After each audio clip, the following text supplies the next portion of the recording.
ये त्रिकोणमिति टेबल आज हम लोग भरना सीखेंगे। ये टेबल इसलिए हम लोग के ज़रूरी है, चाहे हम 9th में हों, 10th में हों, 11th में हों, 12th में हों, इसके अलावा अगर किसी कम्पिटेटिव एग्जाम में भी बैठ रहे हैं फिर भी आपको मिलता रहेगा। तो हम लोग अभी से इसकी तैयारी कर लेते हैं। आइए हम आपको बताते हैं टेबल को कैसे भरा जाता है।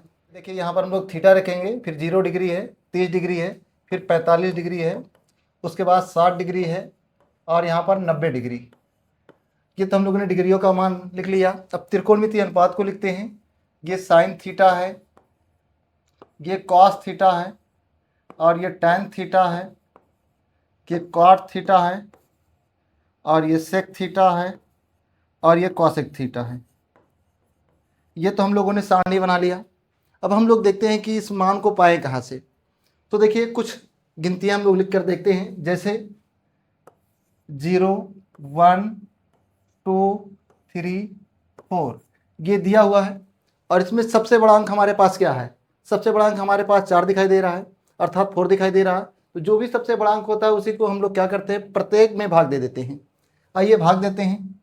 ये हमने 4 से भाग दिया, इसमें भी और इसमें भी दे दिया, इसमें भी दिया। ये प्रक्रिया हमने चारों में कर दिया। फिर सबका हम लोग वर्गमूल ले लेंगे। ये वर्गमूल लेते हैं, सब पे हमने करनी लगा दिया। अब जो कटेगा काट देंगे, जो नहीं कटेगा कोई बात नहीं है। किसी भी संख्या में आप जानते हैं 0 से गुणा भाग करने पर ये 0 हो जाता है। और यहाँ पर देखिए इसमें ऐसी कोई संख्या नहीं जो एक दूसरे को काट सकें, इसलिए इसको हम लोग ऐसे ही लिख देंगे। यहाँ पर देखिए 2 से कटेगा, 2 1 कम 2, 2 दूनी 4, तो ऊपर 1 बचेगा, नीचे क्या बचेगा, 2 बचेगा। यहाँ पर कोई कटने वाली संख्या है नहीं, इसलिए इसको ऐसे ही लिख देंगे। अब ये देखिए दोनों सेम दिख रहा है, दोनों कट के यहाँ पर ये 1 हो जाएगा। अब हम लोग देखते हैं किसका वर्गमूल निकल पाता है। 0 मतलब 0, तो 0 का वर्गमूल 0 हो जाता है। अब देखिए 1 एक ऐसी संख्या है जिसका वर्गमूल हमेशा 1 ही होता है, लेकिन यहाँ पर देखिए 4 का वर्गमूल 2 आ जाएगा। यहाँ पर देखिए 1 का वर्गमूल तो निकल जाएगा, लेकिन 2 का वर्गमूल नहीं निकलेगी, इसलिए इसको हम लोग क्या रहने देंगे, करनी में रहने देंगे।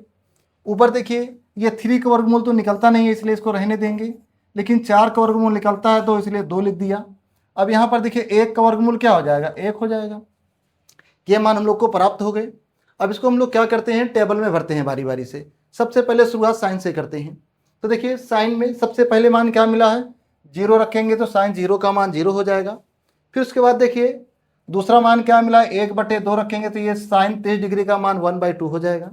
फिर देखिए तीसरा वाला मान क्या मिला है, 1/√2, तो 45 का मान 1/√2 हो जाएगा।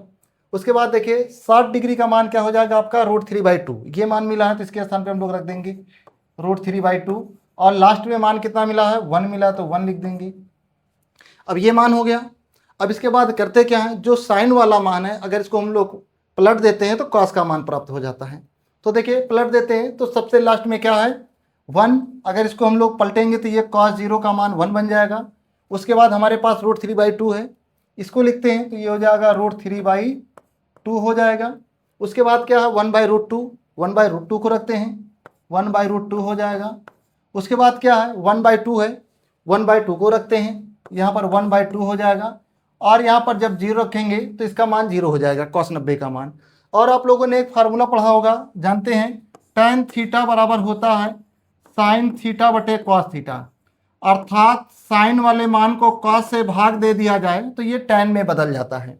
तो यहाँ पर देखिए हम लोग ऐसे ही भाग दे लेते हैं, जैसे साइन का मान क्या है, 0 है और cos का मान क्या है, 1। अब 0 में किसी भी संख्या से गुणा या भाग करेंगे तो उसका मान क्या होता है, 0 होता है, तो ये 0 हो जाएगा, ये 0 हो गया भाई। तो यहाँ पर हम लोग क्या भर देंगे, 0 भर देंगे। अब देखिए ये इसका मान 1/2, इसका मान √3/2 है। अगर 1/2 में हम लोग √3/2 से भाग करेंगे तो ये 2 से 2 तो कट जाएगा, बचेगा क्या आपके पास, 1/√3। तो यहाँ पर देखिए tan 30 डिग्री का मान 1/√3 बन जाएगा। अब इसी प्रकार देखिए जब इन दोनों को भाग देंगे, दोनों सेम दिखाई दे रहे हैं, और सेम होने पर क्या आता है, कट जाता है, और कटने के बाद मान कितना आता है, 1 आता है, तो इसका मान क्या हो जाएगा, 1 हो जाएगा। चलिए आगे बढ़ते हैं इसी प्रकार। अब देखिए इसमें दिया हुआ है, अगर इसमें हम लोग भाग देते हैं तो 2 से 2 कट जाएगा, √3/1 बचेगा। 1 एक ऐसी संख्या है कि किसी के बटे में हम लोग लिखते नहीं हैं, तो इसलिए यहाँ पर केवल क्या लिखेंगे, √3। और सबसे बड़ी बात यह है कि हमेशा याद रखिएगा, अगर 0 ऊपर हो तो किसी भी संख्या से भाग देने पर 0 आता है। अगर 0 नीचे आ जाए, किसी भी संख्या में भाग देंगे तो ये अनंत में बदल जाएगा, जिसे हम लोग इनफाइनाइट कहते हैं या फिर अपरिभाषित कहते हैं। तो यहाँ पर देखिए ये हो जाएगा अनंत हो जाएगा। जिस प्रकार हम लोगों ने साइन को पलट के कॉस बनाया था, उसी प्रकार टेन को पलट के कॉट बनाते हैं। तो टेन के मान को हम लोग क्या करते हैं, परिवर्तित कर देते हैं, अर्थात पलट देते हैं। जब पलटेंगे तो यहाँ पर देखिए अनंत है, ये शुरू में आएगा तो यहाँ पर अनंत हो जाएगा। उसके बाद क्या, √3 को लाएंगे तो यहाँ पर ये कॉट 30 डिग्री का मान बन जाएगा। अब उसके बाद क्या है, 1 को 1 के सामने लिख देंगे, 45 डिग्री का मान हो जाएगा। उसके बाद क्या, 1/√3 उसको लिख देंगे, और लास्ट में क्या है, 0 है, 0 लिख देंगे। ये हो गया। अब हम लोग देखते हैं सेक का मान। जो सेक का मान होता है ये कॉस का अपोजिट होता है, अर्थात कॉस का उल्टा होता है। कॉस का उल्टे का मतलब है कि अगर कॉस वाला जो भी मान दिया है, अगर हम लोग उसको 1 में कर दें, अर्थात 1/सेक हो जाएगा, तो सेक बराबर ये हो जाता है 1/कॉस में बदल जाता है। अर्थात कॉस वाले मान को हम लोग पलट देते हैं तो सेक का मान बन जाता है। जैसे देखिए कॉस का मान 1 है तो इसका बटा हमेशा 1 होता है।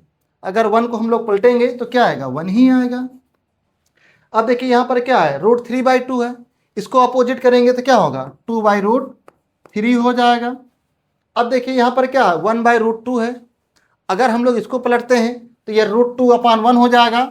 और आप जानते हैं जैसा कि √2 हो गया और किसी का बटा 1 नहीं लिखा जाता है।